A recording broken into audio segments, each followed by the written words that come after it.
નમસ્કાર, સવારના સમાચાર બુલેટિનમાં આપનું સ્વાગત છે। સૌપ્રથમ જોઈએ અત્યારના મુખ્ય સમાચાર।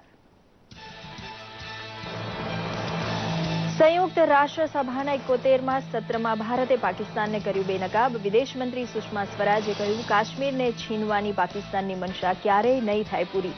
નવાઝ શરીફના ભાષણના ઉડાવ્યા લીરે લીરા, કહ્યું આતંકવાદને પોષવાનું પાકિસ્તાન કરે છે કામ। સંયુક્ત રાષ્ટ્રમાં દ્રઢતાથી ભારતનો પક્ષ રજૂ કરવા બદલ વિદેશ મંત્રી સુષ્મા સ્વરાજને બિરદાવતા પ્રધાનમંત્રી નરેન્દ્ર મોદી। પાકિસ્તાનના સફેદ જૂઠને ખુલ્લા પાડવા બદલ વેંકૈયા નાયડુ સહિતના નેતાઓએ સુષ્માને આપી શાબાશી। અમેરિકાની હાઈ પ્રોફાઇલ પ્રમુખ પદની ચૂંટણીનો અગત્યનો તબક્કો આજથી। ટેલિવિઝન પર ડેમોક્રેટિક હિલેરી ક્લિન્ટન અને રિપબ્લિક ટ્રમ્પની યોજાઈ છે બહુપ્રતીક્ષિત ડિબેટ।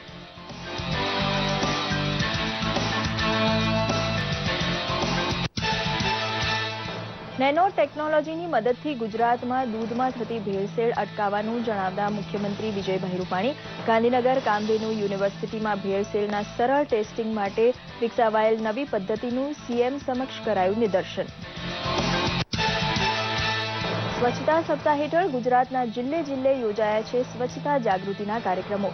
નર્મદા જિલ્લા વહીવટીતંત્રના નવતર પ્રયોગ સેલ્ફી વિથ શૌચાલયને મળી રહ્યો છે બહોળો પ્રતિસાદ। જિલ્લા વિકાસ અધિકારી દ્વારા સેલ્ફી વાયરલ કરાતા ગ્રામજનોનો વધી રહ્યો છે ઉત્સાહ।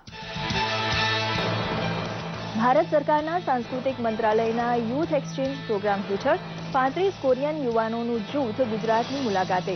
અમદાવાદમાં સાંસ્કૃતિક વારસા અને પરંપરાથી પરસ્પરને કરાયા પરિચિત। ગુજરાતની સમૃદ્ધ સંસ્કૃતિથી કોરિયન યુથ થયું પ્રભાવિત। સમાચાર વિગતવાર જોઈએ। વિદેશ મંત્રી સુષ્મા સ્વરાજે ગઈ રાત્રે ન્યૂયોર્કમાં સંયુક્ત રાષ્ટ્ર સભાના 71મા સત્રને સંબોધિત કરતા પાકિસ્તાનને ખુલ્લું પાડતા સ્પષ્ટ કહ્યું કે જમ્મુ કાશ્મીરને છીનવી લેવાનો પાકિસ્તાનનો મનસૂબો ક્યારેય ફળશે નહીં। નવાઝ શરીફના આરોપોનું ખંડન કરતા વિદેશ મંત્રીએ પાકિસ્તાનનો કાળો ચહેરો વિશ્વ સમક્ષ રજૂ કરતા આતંકવાદ માટે પાકિસ્તાન જ જવાબદાર છે તેમ કહ્યું હતું। પાકિસ્તાન સાથે જ્યારે ભારતે મિત્રતાનો હાથ લંબાવ્યો ત્યારે ભારતને ફળરૂપે પઠાણકોટ અને ઉરી આતંકી હુમલો પ્રાપ્ત થયો છે। પાકિસ્તાન જ આતંકવાદને પાળી પોષી રહ્યું છે। બલુચિસ્તાનમાં યાતનાઓની પરાકાષ્ઠા અને બહાદુર અલી આતંકવાદનું જીવંત ઉદાહરણ હોવાનું પણ એમણે ઉમેર્યું। अगर पाकिस्तान ये समझता है कि इस तरह की हरकतें करके या इस तरह के भड़काऊ बयान देकर वो भारत का कोई हिस्सा हमसे छीन सकता है तो मैं पूरी दृढ़ता और स्पष्टता के साथ यहाँ ये कह देना चाहती हूँ कि आपका ये मंसूबा कभी कामयाब नहीं होगा। काश्मीर भारत का अभिन्न हिस्सा है। जम्मू कश्मीर भारत का अभिन्न हिस्सा है और अभिन्न हिस्सा रहेगा। इसलिए ये ख्वाब देखना छोड़ दें। हमने 2 बरस में मित्रता का वो पैमाना खड़ा किया जो उससे पहले कभी नहीं था। लेकिन हमें मिला क्या बदले में? पठानकोट, उरी, बहादुर अली। मैं पूछना चाहती हूं, हम शर्तें लगा रहे हैं या आप दूसरी नीयत दिखा रहे हैं? વિશ્વ પટલ પર સુષ્મા સ્વરાજે જે રીતે આતંકવાદને અને તેના સમર્થકોને સામે કડક વલણ અપનાવ્યું તેની ચારેય તરફથી સરાહના થઈ રહી છે। પ્રધાનમંત્રી નરેન્દ્ર મોદીએ પણ વિભિન્ન મુદ્દે સ્પષ્ટતા અને દ્રઢતા સાથે સંયુક્ત રાષ્ટ્રના મંચ પર ભારતનું નેતૃત્વ કરવા બદલ વિદેશ મંત્રીને ટ્વિટરના માધ્યમથી શુભકામના પાઠવી છે। તો માહિતી અને પ્રસારણ મંત્રી વેંકૈયા નાયડુએ પણ સુષ્મા સ્વરાજને શુભેચ્છા પાઠવી છે। માહિતી અને પ્રસારણ રાજ્યમંત્રી રાજ્યવર્ધન રાઠોડે વિદેશ મંત્રીના ભાષણને આવકારતા જણાવ્યું કે ભારતે સ્પષ્ટ કરી દીધું છે કે પાકિસ્તાન દિવસે સપના જોવાનું છોડી દે અને પોતાને ત્યાં થતા માનવ અધિકાર ઉલ્લંઘન પર ધ્યાન આપે। આટલું જ નહીં, બલુચ નેતાઓએ પણ વિદેશ મંત્રીના ભાષણને આવકારતા ભારતનું આવું જ વલણ આગળ પણ રહેશે તેવી આશા વ્યક્ત કરી હતી। પ્રધાનમંત્રી નરેન્દ્ર મોદીની અધ્યક્ષતામાં ભારત અને પાકિસ્તાન વચ્ચે 1960માં થયેલી સિંધુ જળ સમજૂતી અંગે વિચાર વિમર્શ કરવા એક ઉચ્ચ સ્તરીય બેઠક યોજાઈ હતી। આ બેઠકમાં વિદેશ સચિવ એસ જયશંકર અને રાષ્ટ્રીય સુરક્ષા સલાહકાર અજીત ડોવલ સહિત વરિષ્ઠ અધિકારીઓએ પણ ભાગ લીધો હતો। ઉરી હુમલા બાદ ભારત સરકારે પાકિસ્તાન સમક્ષ કડક વલણ દાખવ્યું છે। પ્રધાનમંત્રીએ સ્પષ્ટપણે જણાવ્યું હતું કે રક્ત અને પાણી એક સાથે ના વહી શકે। તેમણે કહ્યું હતું કે જ્યાં સુધી આતંક મુક્ત વાતાવરણ ના હોય ત્યાં સુધી ભારત પાકિસ્તાન સાથે પડોશી તરીકેના સંબંધોમાં પણ સમજૂતી ના કરી શકે.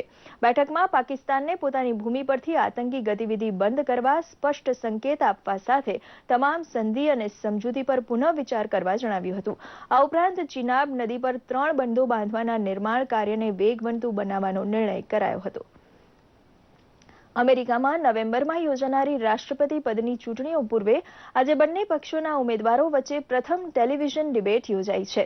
ડેમોક્રેટિક પાર્ટીના ઉમેદવાર હિલેરી ક્લિન્ટન અને રિપબ્લિકન પાર્ટીના ઉમેદવાર ડોનાલ્ડ ટ્રમ્પ આ ડિબેટમાં પોતપોતાની ભાવિ નીતિઓની પ્રશંસા કરતા એકબીજા પર આક્ષેપ પ્રતિ આક્ષેપ કરી રહ્યા છે. ભારત સહિત વિશ્વના તમામ દેશોની નજર આ ડિબેટ પર ટકી છે. આ ડિબેટમાં આતંકવાદનો મુદ્દો ખાસ મહત્વનો રહેશે. આ ડિબેટનું લાઈવ ટેલિકાસ્ટ કરાઈ રહ્યું છે. દર્શકોની સંખ્યાને જોતા આ ડિબેટ એક નવો રેકોર્ડ સર્જે તેવી શક્યતા સેવાઈ રહી છે. બીજી અને ત્રીજી ડિબેટ અનુક્રમે 9 અને 19 ઓક્ટોબરે થશે. 8 નવેમ્બરે અમેરિકન રાષ્ટ્રપતિ પદની ચૂંટણી યોજાશે. નેનો ટેકનોલોજીની મદદથી ગુજરાતમાં દૂધમાં થતી ભેળસેળ અટકાવવાની આશા મુખ્યમંત્રી વિજયભાઈ રૂપાણીએ વ્યક્ત કરી છે. દૂધમાં થતી ભેળસેળ ચિંતાનો વિષય બની છે ત્યારે ગાંધીનગરની કામધેનુ યુનિવર્સિટી અને એની અંગભૂત અમરેલીની ડેરી સાયન્સ કોલેજમાં નેનો ટેકનોલોજીનો ઉપયોગ કરી નવા સંશોધનો હાથ ધરાઈ રહ્યા છે. રાજ્ય સરકારના નિર્દેશને ધ્યાને લઈ દૂધમાં થતી વિવિધ ભેળસેળના ટેસ્ટિંગ માટે સરળ નવી પદ્ધતિઓ શોધવાનું કામ શરૂ કરાયું છે. ત્યારે ગાંધીનગર ખાતે મુખ્યપ્રધાન વિજયભાઈ રૂપાણીની ઉપસ્થિતિમાં કામધેનુ યુનિવર્સિટીના કુલપતિ દ્વારા દૂધની ગુણવત્તા જાણવાની નવીન પદ્ધતિનું રૂબરૂ નિદર્શન કરાયું હતું. દૂધમાં ભેળવાતા નુકસાનકારક રસાયણોને અટકાવવા માટે નવીન ટેકનોલોજી આધારિત ખૂબ સરળ, ઝડપી અને સસ્તા દરે ઉપલબ્ધ થઈ શકે તેવા ટેસ્ટ વિકસિત કરાયા છે. સામાન્ય માણસ પણ પોતાના ઘરે સરળતાથી આ ટેસ્ટ કરી શકે અને દૂધની ગુણવત્તા જાણી શકશે. આ સંશોધનની મદદથી રાજ્ય સહિત દેશમાં દૂધમાં ભેળસેળના દૂષણથી મુક્તિ મળી શકશે. જખૌના દરિયામાં 9 માછીમારો સાથેની 2 ફિશિંગ બોટ સામસામી અથડાતા એક બોટ ડૂબી ગઈ હતી. પરિણામે 3 માછીમારોના મોત નીપજ્યા હતા જ્યારે 4 ખલાસીઓનો બચાવ થયો હતો. માંગરોળની 2 બોટ દર્શન અને રત્નેશ્વરી ઓખા બંદરથી માછીમારી કરવા નીકળી હતી ત્યારે આ દુર્ઘટના બની હતી. દર્શન બોટનો સંપૂર્ણ નાશ થયો હતો જ્યારે રત્નેશ્વરીને ટો કરી ઓખા લવાઈ રહી છે. ભાવનગરના સિત્સર રોડ પર સ્થિત તુલસી પાર્કમાં એક મંડપ સર્વિસના ગોડાઉનમાં અચાનક આગ લાગતા દોડધામ મચી ગઈ હતી. આગે વિકરાળ સ્વરૂપ ધારણ કરતા સ્થાનિકોએ ફાયર વિભાગને જાણ કરતા ફાયર બ્રિગેડની ટીમે તાત્કાલિક ઘટના સ્થળે જઈ આગ પર કાબુ મેળવવાના પ્રયાસ હાથ ધર્યા હતા. મંડપ સર્વિસના ગોડાઉનમાં લાકડા તેમજ વધુ માત્રામાં કપડાનો જથ્થો હોય આગ બેકાબુ બની હતી. કલાકોની જહેમત બાદ ફાયર બ્રિગેડની ટીમે આગ પર કાબુ મેળવ્યો હતો. આગ લાગવાનું સાચું કારણ જાણી શકાયું નથી પરંતુ શોર્ટ સર્કિટથી આગ લાગી હોય તેવું અનુમાન લગાવાઈ રહ્યું છે. દુર્ઘટના સમયે ગોડાઉનમાં કોઈ હાજર ન હોવાથી જાનહાનિ ટળી હતી. જોકે આગને કારણે અંદાજે 20 લાખથી વધુના નુકસાનનો અંદાજ લગાવાઈ રહ્યો છે. બપોરના મોજી નાનાવાલના ગોડાઉનમાં સિત્સર રોડ પર આવેલ ગોડાઉનમાં આગ લાગેલ છે. તુરંત ફાયર બ્રિગેડ સ્ટાફ ઘટના સ્થળે પહોંચી 12,000 લીટર 20,000 લીટર પાણી છંટકાવ કરેલ છે. હજી આ કામગીરી ચાલુ છે. એ ગોડાઉનની અંદરમાં મંડપ મૂળના બધા સાધન સામગ્રી બધું અંદર રાખેલ છે. એની અંદરમાં એકાએક આગ લાગવાથી ભડકો ને બધું વધારે થવા માંડ્યું, ધુમાડા વધારે નીકળ્યા હતા. અમે ફાયર બ્રિગેડવાળાને જાણ કરી, ફાયર બ્રિગેડવાળા આવી અને પોલીસવાળા બધા આવીને સંતોષકારક રીતે વ્યવસ્થિત આગ શું કઈ રીતે. પ્રધાનમંત્રી નરેન્દ્ર મોદીએ સ્વચ્છ ભારત મિશન અંતર્ગત લોક સ્વચ્છતા ઝુંબેશની ઉજવણીનું આહ્વાન કર્યું છે. જે અંતર્ગત રાજ્યના દરેક જિલ્લામાં વિવિધ સ્વચ્છતાલક્ષી કાર્યક્રમો થઈ રહ્યા છે જેમાં અધિકારીઓથી લઈ ગ્રામજનો ઉત્સાહપૂર્વક જોડાઈ રહ્યા છે. સ્વચ્છ ભારત મિશન હેઠળ નર્મદા જિલ્લાને ગુજરાતના પ્રથમ ODF એટલે કે જાહેરમાં શૌચક્રિયા મુક્ત જિલ્લો બનાવવા માટે પ્રયાસ હાથ ધરાયા છે. ત્યારે શરૂ થયેલા સ્વચ્છતા સપ્તાહ હેઠળ વહીવટી તંત્ર દ્વારા એક અનોખી પહેલ શરૂ કરાઈ છે. ઘેર ઘેર શૌચાલય બનાવનારા ગ્રામીણોનો ઉત્સાહ વધે તે માટે જિલ્લા વિકાસ અધિકારીએ નવતર પ્રયોગ સેલ્ફી વિથ શૌચાલય શરૂ કર્યો છે જેને સારો પ્રતિસાદ મળી રહ્યો છે. લોકો પોતે બાંધેલા શૌચાલય સાથેની સેલ્ફી જિલ્લા વિકાસ અધિકારીને મોકલી રહ્યા છે જેને વાયરલ કરવામાં આવી રહી છે. આ ઉપરાંત આ લોકોનું સન્માન કરવાનું પણ વિચારાઈ રહ્યું છે. आज सोशल मीडिया का ज़माना है। ऐसे में नर्मदा जिला ODF के तौर पे आगे बढ़ रही है। ऐसे में हमने एक नया प्रयोग किया है कि जो लोग भी शौचालय बना रहे हैं, यूज कर रहे हैं, वो अपनी सेल्फी जो है वो हमें भेजते हैं। और जो लोग सेल्फी भेजते हैं, जो भी लड़के लड़कियां या फिर जो भी फैमिली मेंबर है, उनको अलग से हम सम्मानित करते हैं, उनको प्राइड फील कराते हैं और उन सब फोटो को सोशल मीडिया पे हम डालते हैं। सेल्फी लिया है और यह सेल्फी लेकर हम अपना अधिकार के बताते हैं। खुले में जाते हैं तो बहुत दिक्कतें आती है और शौचालय में जाके हमें शर्म की बात नहीं आती। આણંદ જિલ્લામાં લોકોમાં સ્વચ્છતા પ્રત્યે જાગૃતિ આવે તે માટે વિવિધ કાર્યક્રમો યોજવામાં આવી રહ્યા છે, જેમાં વિદ્યાર્થીઓ સક્રિય ફાળો આપી રહ્યા છે. વિદ્યાર્થીઓ સ્વચ્છતા અંગેના ચિત્રો અને નિબંધ સ્પર્ધામાં ભાગ લઈ રહ્યા છે. આ બાજુ જિલ્લાના રાસનોલ ખાતે સ્વચ્છતા અભિયાનના ભાગરૂપે શૌચાલય બાંધકામનું ખાતમુહૂર્ત જિલ્લા વિકાસ અધિકારીના હસ્તે કરવામાં આવ્યું હતું. આમ 2153 લાભાર્થીઓએ શૌચાલય બનાવી સ્વચ્છતાનું ઉત્તમ ઉદાહરણ પૂરું પાડ્યું છે. આણંદ જિલ્લામાં અત્યાર સુધી લગભગ જે બેઝલાઇન સર્વે મુજબના 97,000 શૌચાલય બનાવવાના બાકી હતા, એમાંથી 100% જે ODF બન્યા છે એ ગામોની અંદર નિગરાની સમિતિ અમે બનાવી છે. વડોદરાના MS વિશ્વવિદ્યાલય ખાતે સ્વચ્છતા મિત્રોનું સન્માન રમતગમત રાજ્યમંત્રી રાજેન્દ્ર ત્રિવેદીના હસ્તે કરવામાં આવ્યું. સાથે જ 14 ફેકલ્ટી, 3 કોલેજિયન છાત્રાવાસ અને યુનિવર્સિટી પ્રેસના સફાઈ મિત્રોને આરોગ્ય રક્ષક અને સક્ષમતા વર્ધક સાધનોની કિટ્સનું વિતરણ પણ કરવામાં આવ્યું. આ પ્રસંગે ખેલમંત્રીએ પ્રત્યેક વ્યક્તિ પોતે સફાઈ સેવક હોવાની ભાવના રાખે તેવા શપથ પણ લેવડાવ્યા હતા. આ ઉપરાંત ફેકલ્ટી ઓફ સોશિયલ વર્કના 10 દત્તક ગામોમાં સ્વચ્છતા સપ્તાહ કાર્યક્રમો યોજવાનું પણ કુલપતિ દ્વારા આહવાન કરાયું છે. પાટણના ઉંદરા ગામે પણ સ્વચ્છતા સપ્તાહ ઝુંબેશ અંતર્ગત શૌચાલય ખાતમુહૂર્ત કાર્યક્રમ યોજાઈ ગયો. જિલ્લા વિકાસ અધિકારીએ જિલ્લામાં શૌચાલયની 50% કામગીરી પૂર્ણ થઈ હોવાનો વિશ્વાસ વ્યક્ત કર્યો હતો અને ઉંદરા ગામમાં 1007 શૌચાલય બનાવવા પાત્ર છે તેમ જણાવી 277 શૌચાલયની કામગીરી પૂર્ણ કરી બાકી રહી ગયેલી કામગીરી ઝડપથી પૂર્ણ કરવા આહવાન કર્યું હતું. તો સાથે જ જિલ્લાના દરેક ગામમાં 100% શૌચાલયો બનાવી જિલ્લાને સ્વચ્છ અને નિરોગી બનાવવાના આહવાન સાથેના શપથ પણ તમામ ગ્રામજનોને લેવડાવ્યા હતા. દૂરદર્શન સમાચાર, અમદાવાદ.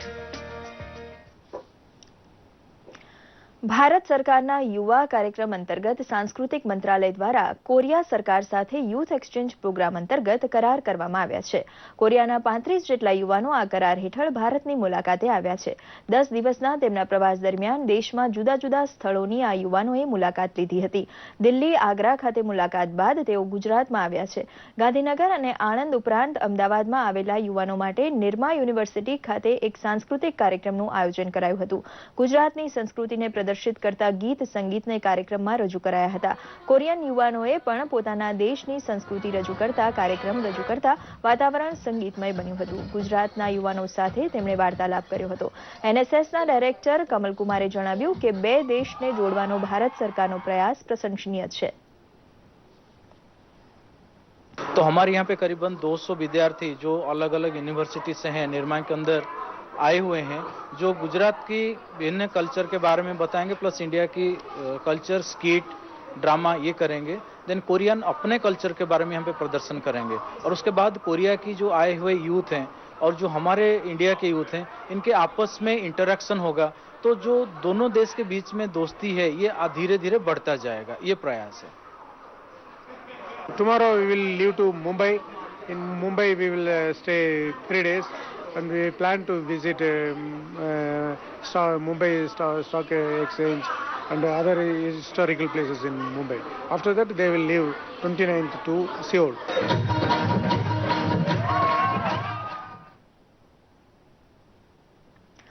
અમદાવાદ કેરળ સમાજ દ્વારા ઓણમની ઉજવણી કરવામાં આવી હતી. કેરળમાં ચોમાસા પછી જ્યારે ખેડૂતો દ્વારા પાકની લણણી કરવામાં આવે છે ત્યારે 10 દિવસ સુધી ઓણમની ઉજવણી કરવામાં આવે છે. અમદાવાદ કેરળ સમાજ દ્વારા છેલ્લા 70 વર્ષથી ઓણમની ઉજવણી કરવામાં આવે છે. અમદાવાદમાં રહેતા કેરળના લોકોએ રંગોળી, કેરળ નૃત્ય તથા કેરળ સંગીત રજૂ કરી ઉજવણી કરી હતી. કેરળ સમાજના લોકો સિવાયના અન્ય લોકોએ પણ આ કાર્યક્રમમાં ભાગ લીધો હતો.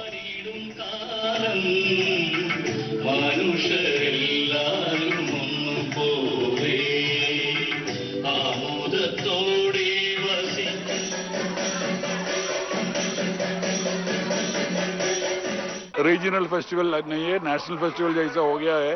इसमें एक स्पेशलिटी ऑफ ओणम है इसमें सब जात के लोग आता है, मुस्लिम्स भी आता है, हिंदूस भी है।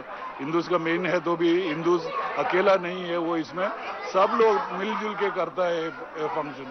Muslims, Hindus, Christians all put together, they put up a good show. તો આ સાથે સવારનું આ સમાચાર બુલેટિન સમાપ્ત કરીએ છીએ. નમસ્કાર.